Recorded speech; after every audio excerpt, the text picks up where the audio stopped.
The music's loud, the drinks are strong. The band just played my favorite song.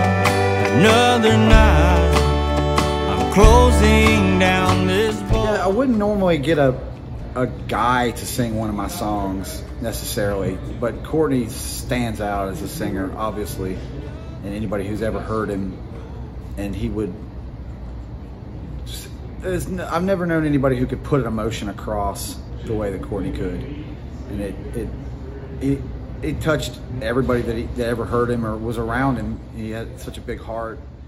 And, I'm saying that I know something's wrong beneath still water. Your love is gone. The first time I met Courtney Granger, he was about 9 or so, and he had come to his great uncle Dewey Belfa's house to get his fiddle checked out. He had just gotten a fiddle for the first time and wanted Uncle Dewey's approval. And at the time, it was very exciting that somebody like him, his generation, were taking up that kind of music, Cajun traditional music.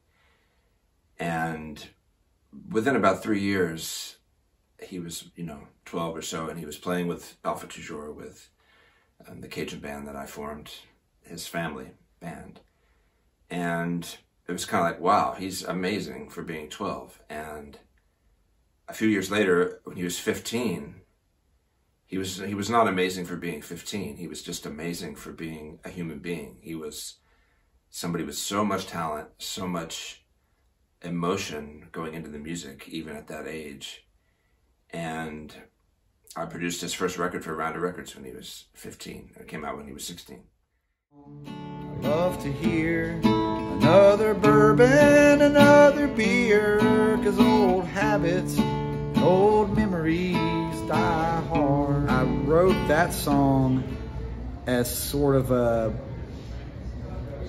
we've been hanging out and playing a lot of music and singing a lot of songs, and that's kind of what we did when we got together often. And this was sort of taking all those sort of George Jones songs and all those songs that Courtney sang and sort of some of the sentiments of it and combining them into a song that would be true to him, that would be something that he would get behind. Another beer and old habits and old memories. Over 15 years later, I produced his next solo record, which was all honky tonk and country, which was one of his deepest loves, and something that he brought from the core, And people used to always say, well, how could somebody who's been through so little sing like this, when he was a skinny kind of blonde teenager and he was blowing people's heads off, and they would think, well, he's not been, it's like, no, he has been through stuff. And that's the thing. It's like you say, oh, how does he tap into this resource when he's not lived this, it's like, no, he's lived these emotional journeys, been through a lot since a young age, and just, that's the source that he was drawing on. And he could bring a country song to a place that, only a few can really bring it to, the greats that just make you bring it to your own life and tell your own story, and you fit your own memories. If it's old habits and old memories, you think about yours. Because nobody could sing like him. There was nobody, and it couldn't touch him.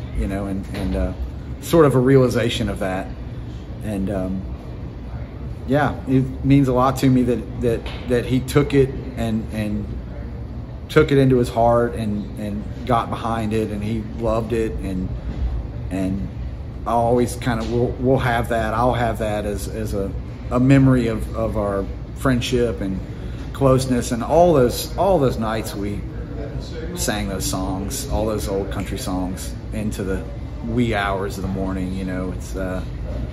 It's that song will kind of represent that for me. People ask me today, are you over him, or how do you feel now that he's passed on? I'm sorry for you. You must feel the loss so strongly, and in some ways I do, but in some ways he's just right here. And I know that I'll not be able to laugh with him again or joke or make music in that special place. But I just feel his spirit so strongly that in a lot of ways I just don't feel that he's gone. Oh,